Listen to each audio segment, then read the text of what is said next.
درگاہ کے پاس ہی ایک چھوٹا سا شہر ہے جسے دسنا چھنا کہتے ہیں۔ یہ شہر بھی ایک قدیم روایت کا حصہ ہے۔ یہاں کی سادگی اور محبت بھری فضا انسان کو بہت کچھ سکھاتی ہے۔ دسنا چھنا کے لوگ نہایت مہمان نواز اور خلوص والے ہیں۔ ہر آنے والے کو اپنائیت کا احساس ہوتا ہے۔ یہ شہر بھی درگاہ کے فیض سے منور ہے۔ یہاں کے بازار، گلیاں اور پرانے گھر سب مل کر ایک مکمل کہانی سناتے ہیں۔ اب بات کرتے ہیں ان راستوں کی جو گوٹ گیولیم حسین سے نکلتے ہیں۔ ایک اہم راستہ جاتا ہے میمن کوٹ کی طرف۔ میمن کوٹ بھی ایک تاریخی مقام ہے جہاں پرانی یادیں اور تہذیب کی جھلکیاں آج بھی محفوظ ہیں۔ دوسرا راستہ جو سب سے خاص ہے وہ ہے رنگ روڈ عشق۔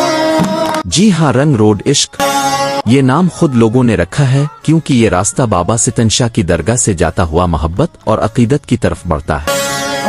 اس راستے پر چلنے والا ہر فرد، چاہے پیدل ہو یا سواری پر، ایک عجیب سی کیفیت میں ہوتا ہے، جیسے کوئی روحانی سفر طے کر رہا ہو۔ یہ درگاہ ایک ایسا مقام ہے جہاں ہزاروں لوگ اپنے دلوں کی باتیں لے کر آتے ہیں اور مطمئن ہو کر واپس جاتے ہیں۔ کسی کی اولاد کے لیے دعا، کسی کی صحت کے لیے، کسی کے رزق کے لیے۔ ہر زبان دعا میں اور ہر دل امید میں ہوتا ہے۔ اور اکثر لوگ یہاں آ کر کہتے ہیں کہ بابا ستن شاہ نے میری بات سنی، میرا کام ہو گیا۔ یہی تو ہے اصل روحانی طاقت، جب انسان اللہ سے مانگتا ہے اور کسی ولی اللہ کی دعا کے وسیلے سے اس کی مراد پوری ہوتی ہے۔ یہاں ہر سال ایک عظیم الشان عرس بھی منعقد ہوتا ہے جس میں ملک بھر سے قوال، نعت خواں اور علماء آتے ہیں۔ قوالی کی محفلیں رات بھر جاری رہتی ہیں، چراغاں کیا جاتا ہے اور ہر طرف روشنی ہی روشنی ہوتی ہے۔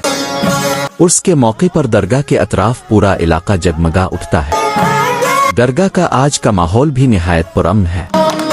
یہاں کی خاموشی میں بھی ایک آواز ہے، ایک پیغام ہے، محبت کا، امن کا اور اللہ کی طرف رجوع کرنے کا۔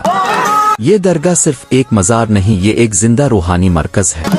ہم نے اس ویڈیو کے ذریعے آپ کو دکھانے کی کوشش کی ہے کہ گیولیم حسین گوٹ اور بابا ستن شاہ درگاہ نہ صرف ایک جغرافیائی مقام ہے بلکہ ایک دل کی حالت ہے، ایک روحانی کیفیت ہے۔ یہاں آنے والا ہر شخص کچھ نہ کچھ سیکھ کر، سمجھ کر اور بدل کر واپس جاتا ہے۔ اگر آپ کو یہ ویڈیو پسند آئی ہو تو برائے مہربانی لائک کریں، کمنٹ کریں اور ہمارے یوٹیوب چینل کو سبسکرائب ضرور کریں۔ آپ کی محبت ہی ہمارا سرمایہ ہے۔